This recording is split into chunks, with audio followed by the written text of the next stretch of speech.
श्रुतकीर्ति का जन्म मिथिला के राज परिवार में हुआ। वह सीता की चचेरी बहन थी। उनके माता पिता ने उन्हें शिक्षा, संस्कार और धर्म की समझ से भरा बचपन दिया।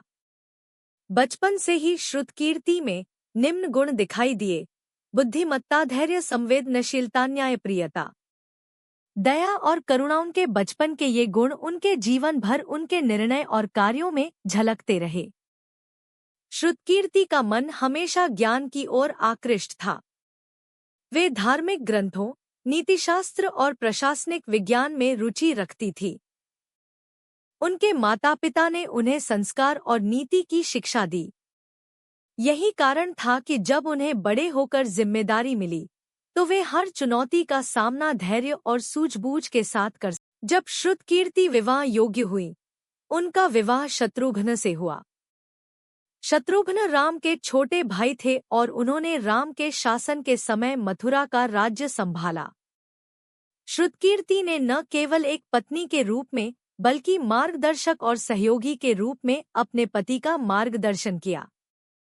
उनका विवेक और बुद्धिमत्ता शत्रुघ्न के निर्णयों में हमेशा मददगार साबित हुई।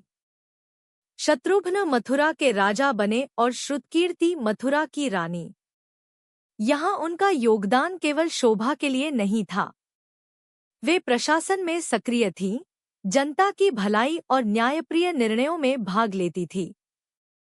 उनकी विशेषताएं इस प्रकार थीं: शासन और नीति निर्णय में गहरी समझ, कठिन परिस्थितियों में भी शांत और संयमित, संकट में भी हिम्मत न हारना, हर निर्णय निष्पक्ष, सहानुभूति और दया, जनता, सैनिक और दरबार में सभी के प्रति समान दृष्टिकोण।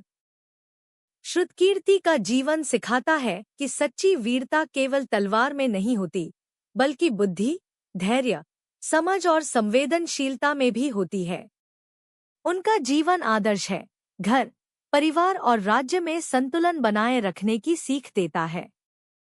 श्रुतकीर्ति सीता की चचेरी बहन, शत्रुघ्न की पत्नी और मथुरा की रानी।